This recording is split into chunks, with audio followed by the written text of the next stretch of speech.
I watched Trump's meeting with Zelenskyy and then European leaders right afterwards, so you don't have to, and here's my overview. We'll start with the craziest thing. He says he likes Ukraine's policy of not having elections when they're in war and suggests that we might do the same here in the United States. Let's get into it. The meeting with Zelenskyy was approximately 25 minutes, and he somehow mentioned Biden 5 times in just 25 minutes.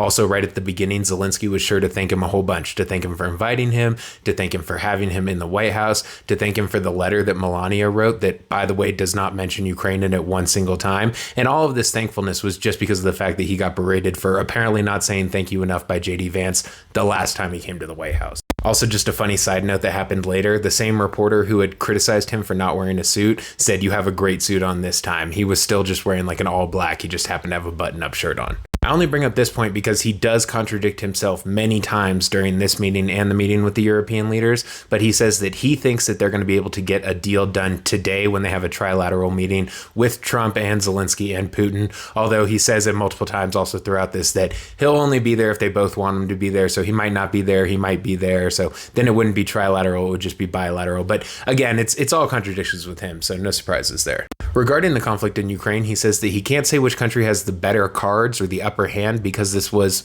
Biden's war, of course, and if he had been president, none of this would have ever happened. He also doesn't deny that we might be sending U.S. peacekeeping troops over to Ukraine. He's asked multiple times. Both times, he does not deny that we might, in fact, be sending troops over to Ukraine. The good news on that is he says he's going to let us know either way today whether or not the men and women of the United States military will be going over to Ukraine. So at least we'll know today. Here's a direct quote. "When it ends, I can't tell you, but the war is going to end. Man, his lexicon is just so vast and all-encompassing."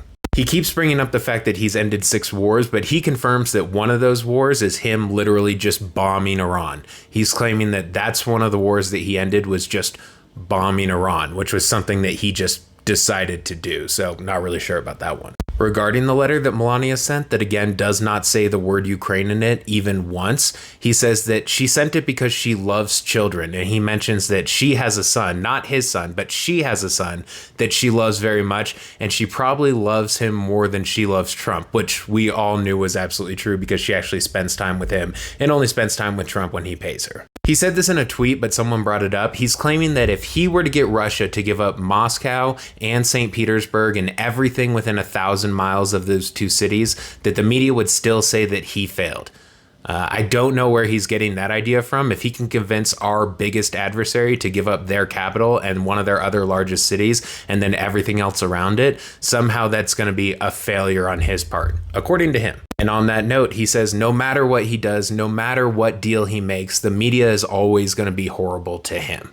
He really thinks that. He's never tried doing anything good or not doing criminal acts while he's in the presidency, but he claims that if he were to do something good, everyone would still hate him. I promise him that's not true. We'd like to see him actually doing some good for our country. He claims that D.C. was the most unsafe city in the entire world, which isn't even true of the U.S. There are cities which are way more dangerous than D.C. in the United States. He doesn't mention any of those at all, but he does say that Democrats have been calling him, and some of them have been saying that they haven't gone out to dinner in 4 years, but now, after what he's done the past couple days, they feel so safe to now go out to dinner.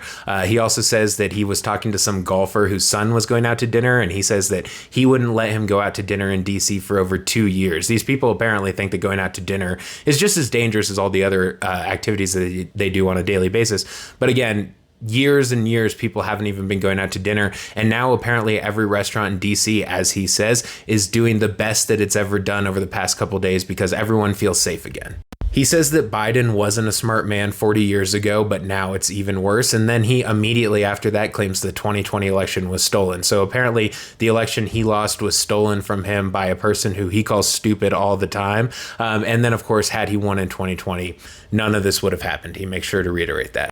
Before I say this next part, I'm just going to remind you in 2020 and in 2024, Donald Trump himself voted by mail. But he says that mail-in ballots are corrupt and you can never have a real democracy with mail-in ballots. And then he says that we're the only country doing mail-in voting, something that he also claimed on True Social. Then he says he's not quite sure if that's actually true, but he's pretty sure that it is true. If you just do a quick Google search, us, Canada, multiple countries in the EU allow for anyone to do mail-in voting. And then there are multiple other countries, a lot of them that allow for certain people to do mail-in voting. Like in the US, for example, we use it for service members who are stationed overseas so that they can do their voting while they're out of country. It's just a thing, but he claims that Democrats could never win an election without mail-in voting because they do things like transgender for everyone. Again, I don't know what that means. And because they love crime. He's really using this DC thing to say that Democrats love crime. He makes a claim that in California, people get 5, 6, 7 ballots, and apparently they're sending them all in, and apparently the state of California has no way to figure out that that's happening, and the state of California is just counting all of those ballots. That's what he's claiming.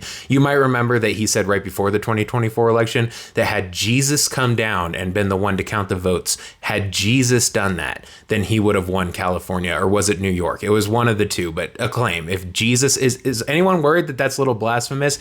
Jesus would have picked him if he was the one who was doing the counting, whatever. And then to end this meeting before we get to the next one, he says that, again, no one has crossed the border illegally in 3 months. And even he does not believe that, but the source is from very liberal people, whatever that means. And so he just has to believe it, even though he says that he doesn't believe it. And even though anyone with a brain knows that what he's saying is a statistical impossibility. Now let's talk about the meeting with the European leaders. So before the second meeting even starts, there's a hot mic going, and you can hear him talking about how he's going to add a ballroom to the White House and saying it's just going to be big and beautiful. And then he also says, do you guys want to take some questions? Again, this is before they even start. No one really answered him, and there were no questions in this one. In fact, the vast majority of this meeting was just an opportunity for everyone to go around the table and say, thank you, Donald Trump. We appreciate you so much because it feels like you're finally doing something. He literally just called on them one after another. Can you say something? And they were all just like, thank you, I guess. I guess that's what you're looking for. Right at the beginning, when he's introducing people, he's talking about the president of Finland, and then he goes, where are you? I swear to God, I'm not making this up. The man was sitting literally directly across the table from him.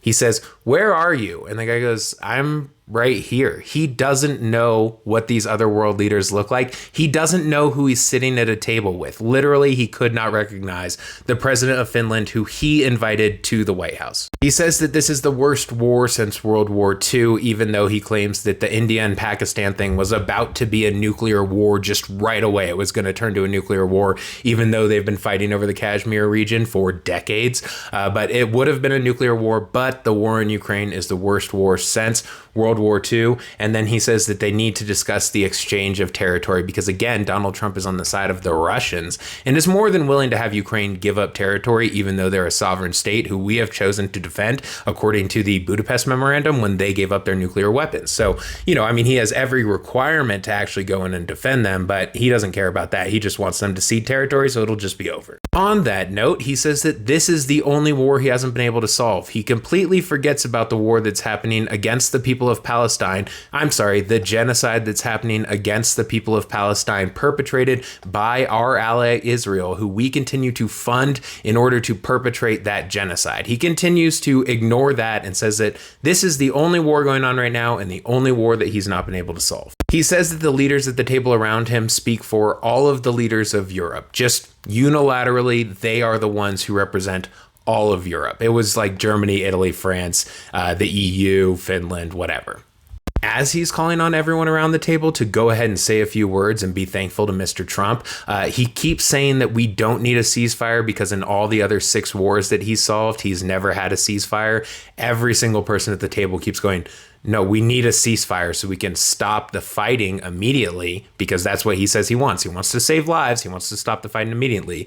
So we need a ceasefire while we work out bigger conversations about an actual peace. And then finally, he says that in 2 weeks, we'll probably know whether or not we can get this done. And we might not be able to get it done, but what's important is that we give it our best effort, because that's all you can really do. So no more of this 24 hours thing anymore. I mean, obviously, that's complete bullshit because we're going on 7 months now. And yeah, he still hasn't done anything. For the 10 percenters, I'm going to give you a little bit of insight into how I track this thing by showing you my notes. So just so you know, this is how I keep track of the number of Bidens. I put a Biden at the top there, and then I just put a 1 every time he does it. So he didn't mention him 11,000 times. He mentioned him 5 times. I just keep a little tally like that. And then, I give the rest of the notes. But I didn't know if he was going to mention Biden when talking to European leaders. So I just went ahead and put Biden right there too.